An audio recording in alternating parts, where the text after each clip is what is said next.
So, you're thinking of moving to Palm Coast, Florida, but you're not really sure where everything is located? That's exactly what we're going to talk about in today's video. We're going to take a look at where are the airports? Where's the hospital? Where's the beach? So, we're going to dive into my computer, do a Google Maps tour where I'm really going to kind of show you guys the lay of the land, help you guys get more familiar and comfortable with the area so that we can make your move to Palm Coast, Florida as smooth as possible. We're going to get after it right now.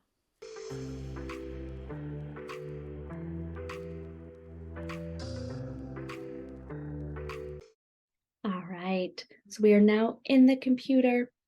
And if this is your first time to the channel, make sure you subscribe below, hit the bell for notifications so that you'll be the first to be notified every time we put out a new video all about Palm Coast, Florida living and the surrounding areas in Northeast Florida. My name is Stephanie Schulis. I'm with Keller Williams Realty, and we get calls, texts, and emails from people just like you every day who are looking to make the move to Palm Coast, Florida. We absolutely love it.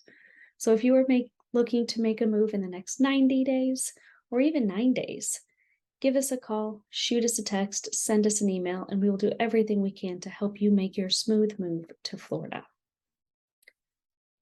Your first question you're probably asking yourself is, where is Palm Coast, Florida? You'll note that it is on the East Coast. It is not over here on the west coast of Florida.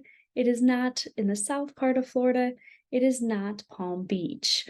Palm Coast and Palm Beach are different cities. Palm Coast, Florida is way up here in Northeast Florida. As we zoom in, you'll see that the two biggest metropolitan areas are going to be Orlando and Jacksonville. Those are going to be the locations for the two closest larger airports. There is one small regional airport here in Daytona Beach. There's a much closer drive to Palm Coast. You're looking at about a kind of 20 to 30 minute drive to Daytona, depending on where in Palm Coast you're located, versus an hour or 90-minute drive to Jacksonville and Orlando, respectively. However, the Daytona airport is a regional airport, so much smaller and can be harder to find direct flights and just get to whatever destination you're trying to get to. Palm Coast is located between St. Augustine and Daytona, like we've talked about here, pretty much smack dab in the middle. As we zoom in here, you'll see that Palm Coast is right next to the beach here. We do have some lakes, including Lake George here. Lots of greenery around there, and lots to do in Palm Coast when it comes to being outside and really just enjoying all that Florida has to offer. If you have any questions on that, check out our pros and cons video of Palm Coast, Florida. And if you have any questions beyond that, definitely let us know. As I mentioned, Palm Coast is very close to the beach. And so you'll see here, A1A is our coastal highway that borders and goes right along many stretches of the beach. So that's a major roadway through Palm Coast. We've got 95 right here, which is our main interstate. And then we have US 1. Those are going to kind of be our freeways and highways that travel through Palm Coast. Palm Coast is everything in the red here, and it is part of Flagler County. Flagler County is going to be made up of Palm Coast, Belle, and Flagler Beach. Let's take a little closer. So the first thing you'll note here is all of this here. These are going to be your canals. Palm Coast does have several canals that run through it. There are your saltwater canals, which are going to be the majority of these. And then we've also got some canals that are freshwater canals and great for some fishing and kind of some paddleboarding and kayaking, but you're not really going to be looking to get a boat through the majority of those, whereas these are mostly going to be more boat friendly and get you access to the intercoastal waterway right here. The intercoastal waterway runs through Florida, and depending on which section you're looking at, it's going to have a different river name associated with it. when we're talking about Palm Coast, I will be using Matanzas River and Intercoastal Waterway interchangeably. So just know that that's through there. Everything in Palm Coast on the beach side is going to be referred to as the Hammock here. This is an unincorporated part of Palm Coast. The city of Palm Coast is going to be everything in the red here. As you can see, Palm Coast streets are not laid out in your typical grid section. They've kind of just got little wandering streets through here. There is a video all about Palm Coast sections and subdivisions because it can get a little confusing.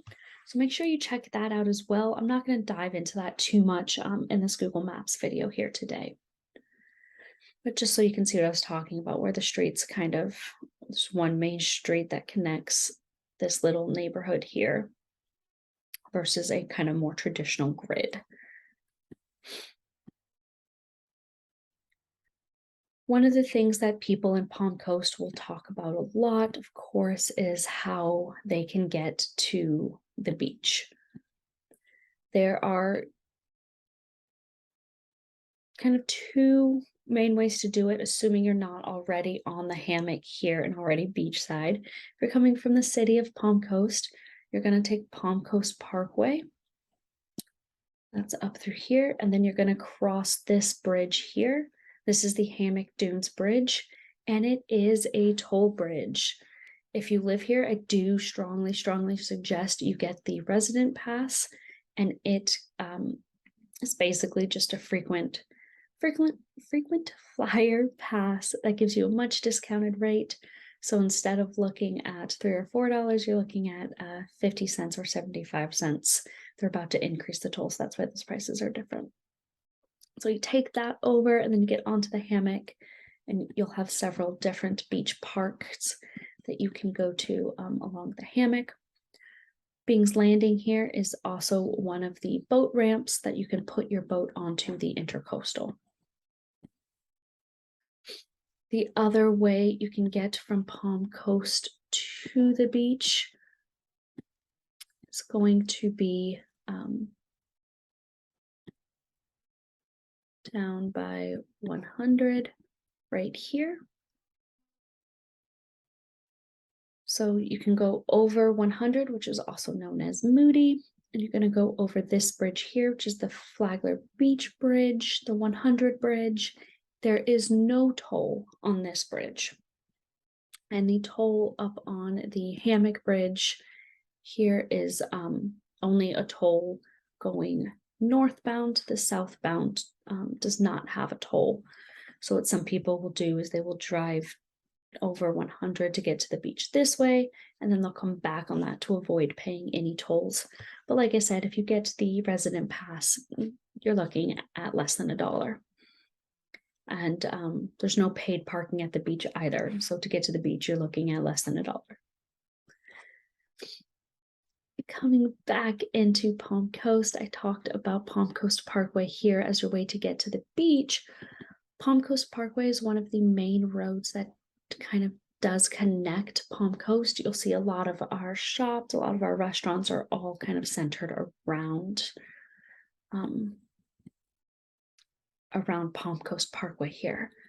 So in here's Island Walk. It's where you've got Publix, lots of restaurants and shops in here. You've got your Lowe's and your Home Depot over on this side, your Walmart, more Publix. We do have several different Publixes within the city of Palm Coast.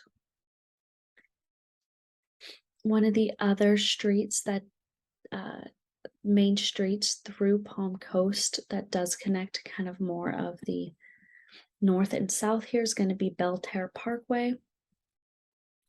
You'll see it just runs north and south and connects all the way down here. And then of course there is US 1 that does run on the edge. As Palm Coast is growing, it is one of the most rapidly growing cities in the state of Florida. This is kind of where it's starting to expand. This has been fairly developed. There's not much more room here with the exception of a few individual lots to build on. This is where the rest of the development is really starting to happen. So if you're interested in new construction, we're probably going to be talking a lot around those areas there. Palm Coast does have several parks throughout the city, and then as well as Flagler County. It is a very outdoor friendly community.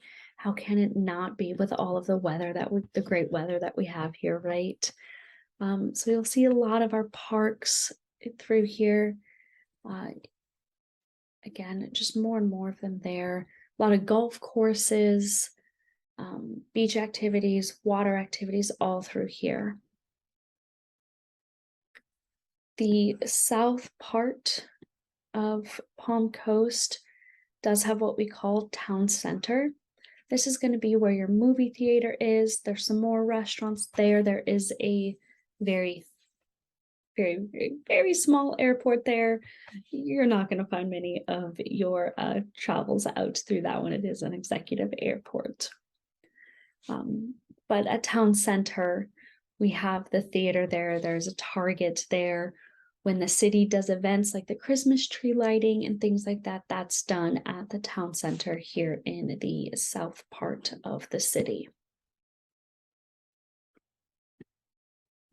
Palm Coast is larger than Flagler Beach. So if you watch that video, you see that's really just right there that we're kind of talking about for Flagler Beach, whereas this is Palm Coast. Bunnell is actually larger in terms of land. However, its population is significantly smaller, and its housing and kind of more city infrastructure is much less. So Palm Coast is kind of the bigger city and area within Flagler County, although still smaller city compared to St. Augustine to the north, Daytona to the south, and then much smaller than our major metropolitan areas of Jacksonville and Orlando. And really, it is just one of the gems of Northeast Florida and that entire region there. If you do have any questions on moving to Palm Coast, Florida and Palm Coast, Florida living, please leave a comment below, shoot us a text, give us a call, send us an email. Contact information will be in the description below. We look forward to hearing from you and helping you make a smooth move to Palm Coast, Florida, and we'll see you on the next video.